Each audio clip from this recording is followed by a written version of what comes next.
Be me, Victoria, HR director at a tech company. Been here for 3 years, finally have the influence I need to make real change.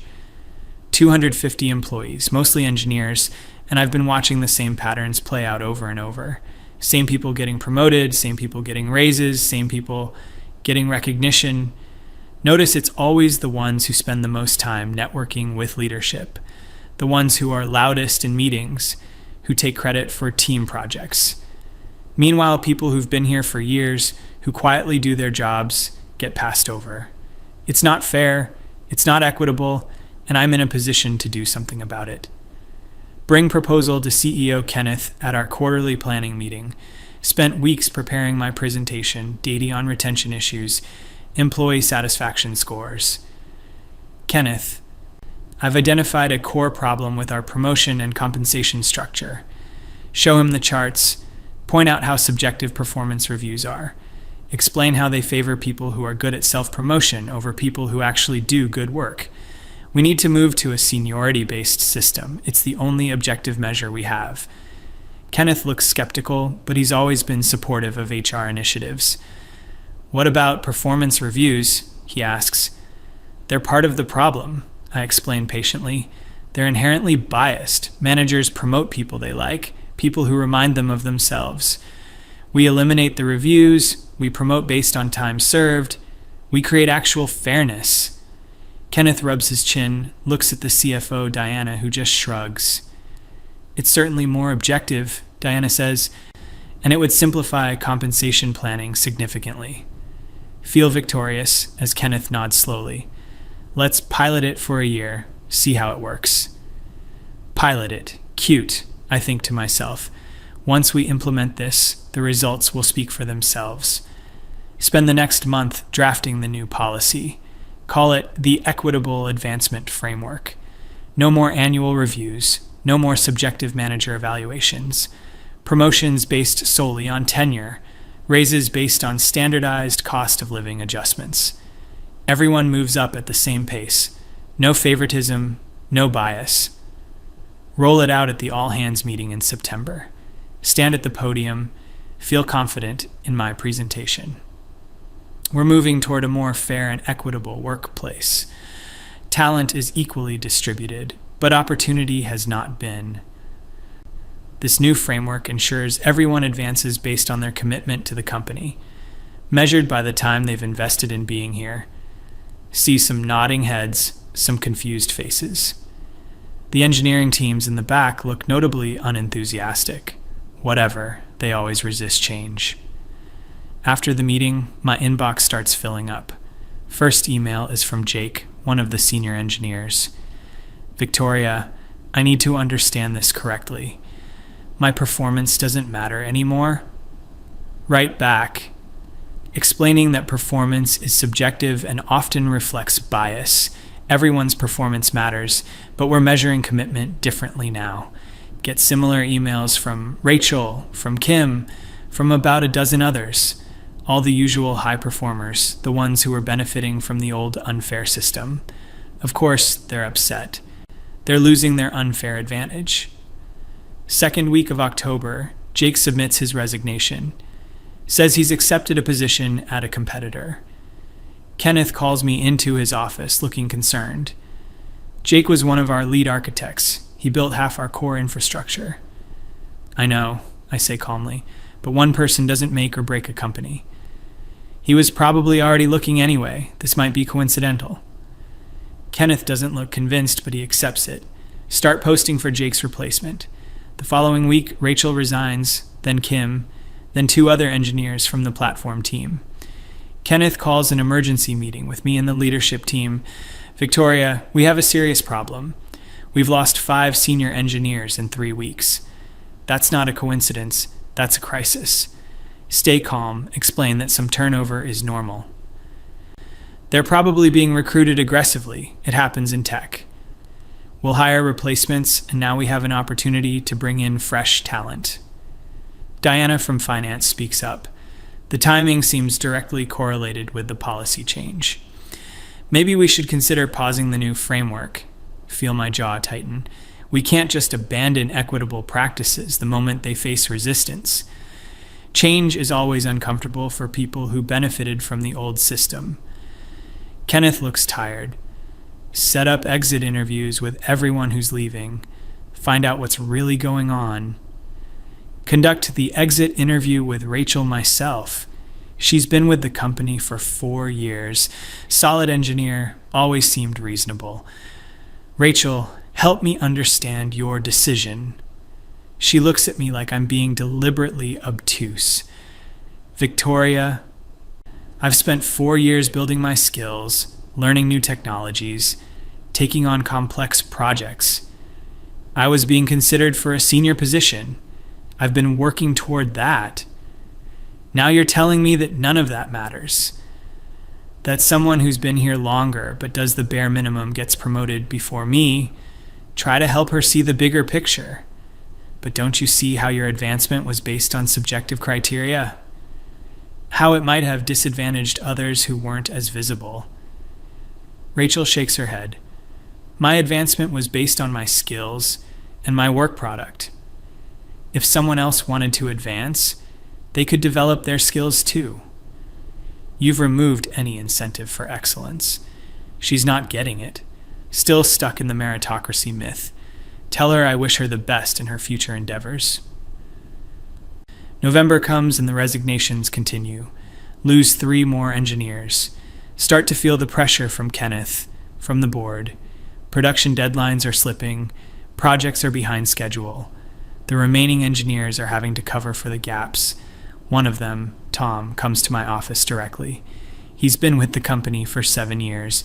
Solid performer, but not one of the stars. Victoria, I wanted to give you a heads up. The entire platform team is interviewing elsewhere. Feel a cold spike of concern. What? Why? Tom looks uncomfortable. Look, I get what you were trying to do with the new policy. But half the team was younger people who were really talented and driven. They were excited about growing, about being recognized for their work. Now they feel like they're just serving time. And those of us who've been here longer, we're being asked to do more with less.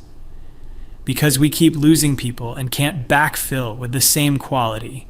Try to reason with him. But Tom, you benefit from this system.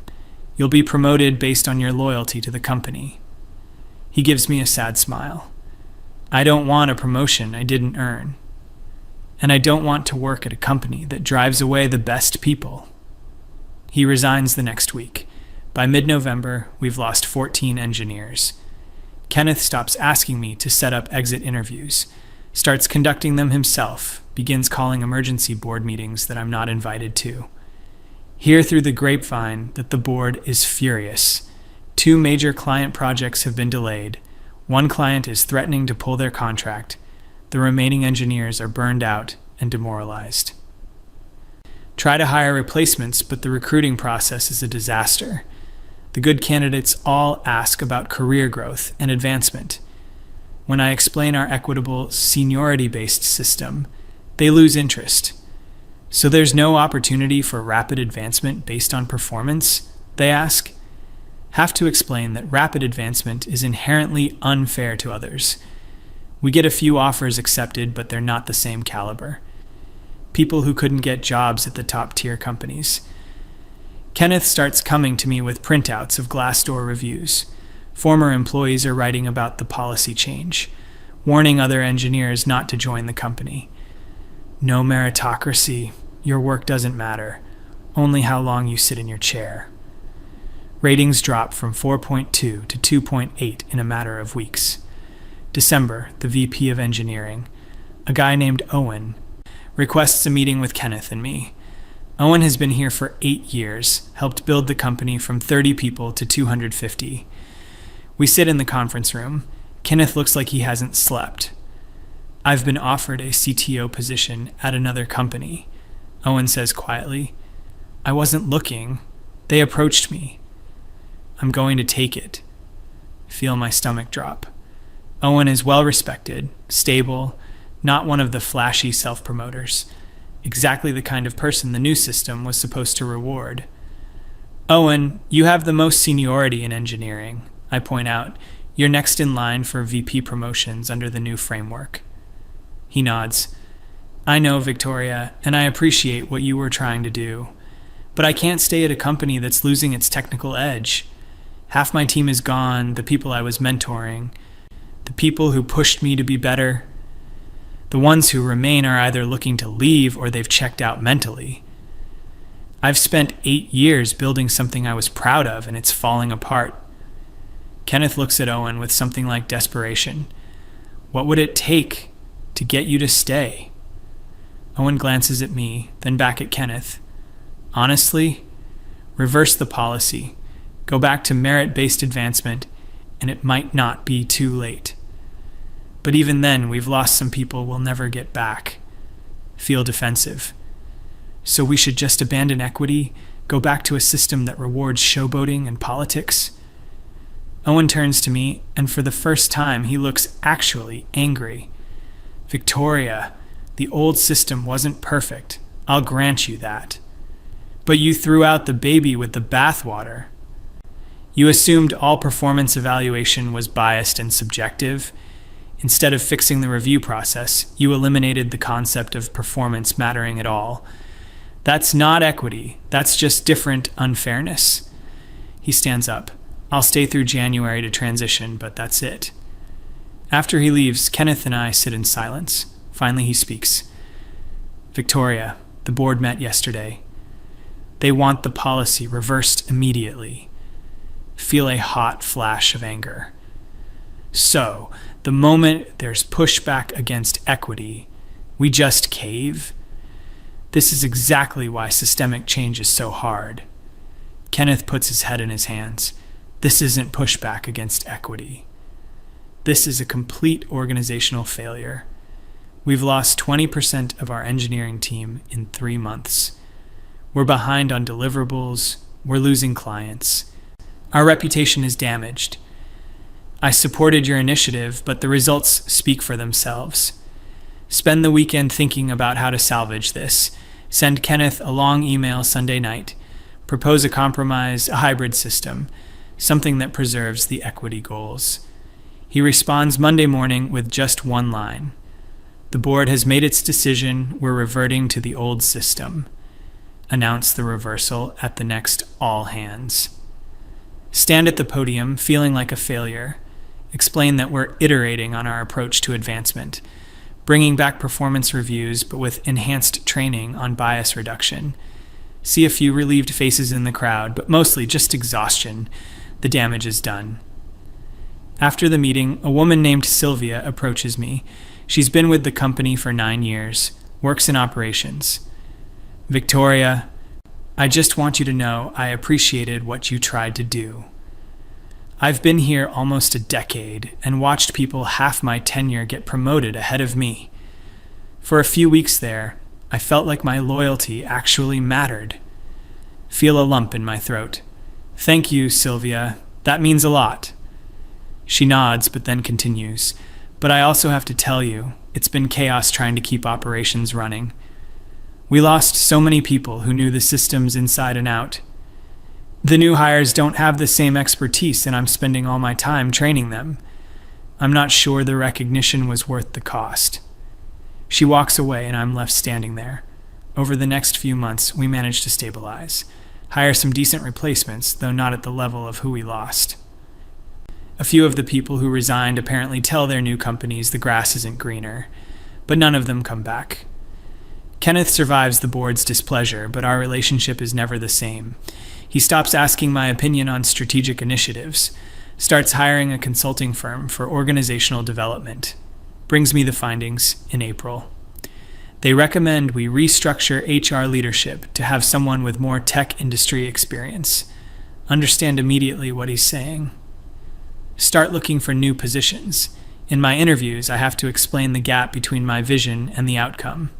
Try to articulate that I was fighting for something important, but that the entrenched interests and resistance to change were too strong.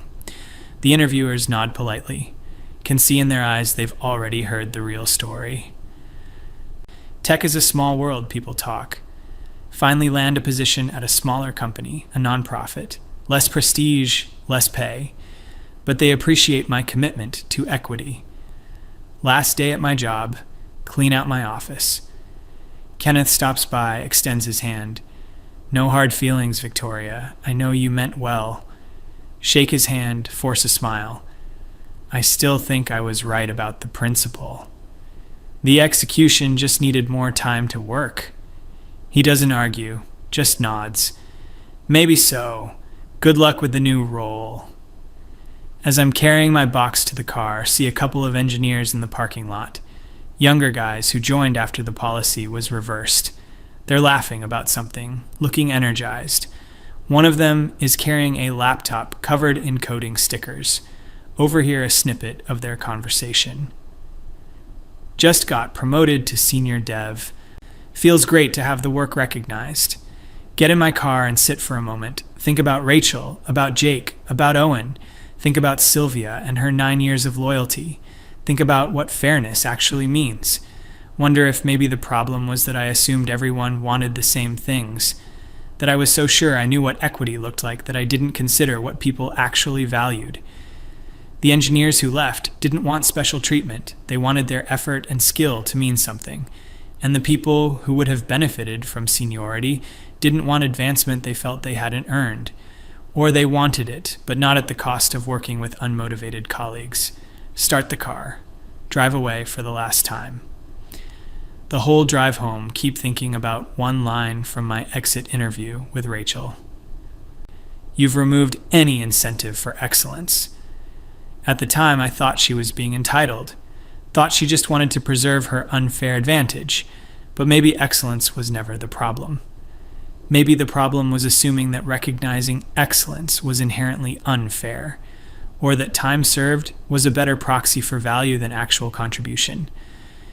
Get home, pour a glass of wine. Sit on my couch looking at job listings for the nonprofit. Tell myself the tech industry was never going to accept progressive values anyway, too dominated by libertarian meritocracy worship. But somewhere in the back of my mind, a small voice whispers, what if it wasn't about them not understanding fairness? What if I didn't understand motivation? What if equity isn't about making everyone advance at the same rate? What if it's about making sure everyone has the opportunity to be excellent and the recognition when they are? Silence the voice, not ready to examine that too closely, not ready to admit that maybe I got it wrong, that maybe my certainty was the problem. Finish my wine. Tomorrow I start figuring out how to explain this on my LinkedIn, how to frame it as a learning experience, how to make myself still seem competent and principled. But tonight I just sit with the failure, with the reality that my attempt to create fairness drove away the very people I thought I was protecting, and empowered no one. Be me, Victoria, former HR director, still convinced I was fighting for the right thing, still not sure why it went so wrong, still certain that someone else could have made it work. Just not ready to admit that someone else might have had a better understanding of what people actually need. Not ready to admit that fairness might be more complicated than I thought. Not ready at all.